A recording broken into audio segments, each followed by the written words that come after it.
My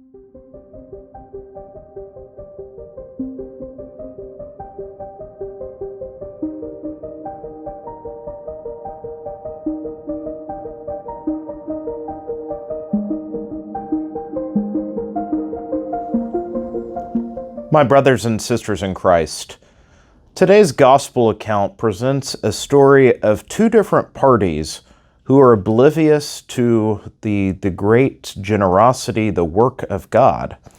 We have the account of the man who is ill. While the gospel doesn't tell us, directly what his illness is, we can surmise from the description that he's either paralyzed or crippled in some way, in which he's on his mat. And so the man, when Jesus asks him, "Do you want to be well?" notice his reply. He doesn't say yes or no.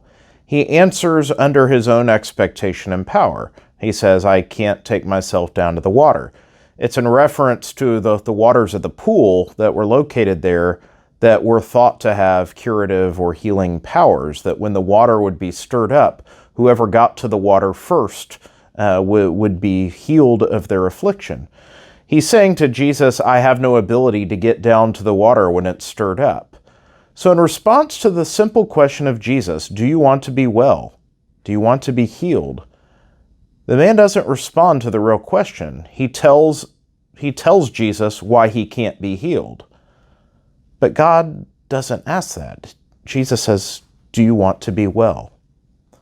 Again, with those who confront the man after he is healed, the opponents say, you're carrying your mat on the Sabbath, that's not lawful, you're working. And of course, then when confronted with the fact that Jesus healed him, their attention turns to Jesus, who needs to be persecuted for doing an illegal healing on the Sabbath. But in all of this, there's no notice of the fact that a man has miraculously been cured. They see only what they want to see, which is that someone has violated this prescription of the law. So all the parties that are in contact with Jesus in this gospel account are oblivious to the gift right in front of them, the gift of his presence, the gift of what is offered. And yet in the first reading, we hear the image, this great vision of the waters pouring forth from the temple. The temple, as thought in the Old Testament, as the physical dwelling place of the glory of God, that literally the house of God, the healing waters pouring forth from it. We hear as not only does it pool up, but that it provides nourishment, the trees that grow along its banks, its leaves good for food and for healing. It's God as the source of all life. God presents himself to us as the source of all life. But how often do we respond to his proclamation, his revelation to us, with the limitations of our own thinking? How often do we try to say what God can or cannot do? How often do we say or claim to know what God will or will not do for us? God is God, not us. We are limited. There's no question about that. We're limited. The man on his mat, if he was crippled or paralyzed, had no way to get to the water. He had no way to heal himself. But Jesus holds all things in his hand. He asked, "Do you want to be well?" That question is presented to us often, but our faithful response is limited by our own conceptions, our own expectations, that which is possible or impossible, that which fits our idea of what God might love me enough to do or not do.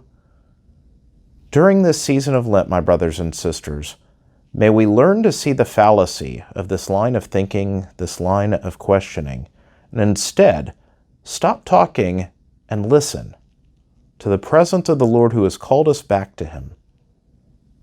Each day, he says, "Do you want to be well? Do you want to be healed of your affliction?" Even all of our other afflictions we suffer aside, we know first and foremost the affliction of our sin, our estrangement in relationship with him and one another. But he asks us, "Do you want to be well?" We should ponder that question well. There are no qualifications, no conditions on the question, on the offer. We need only make the faithful response. May God bless you.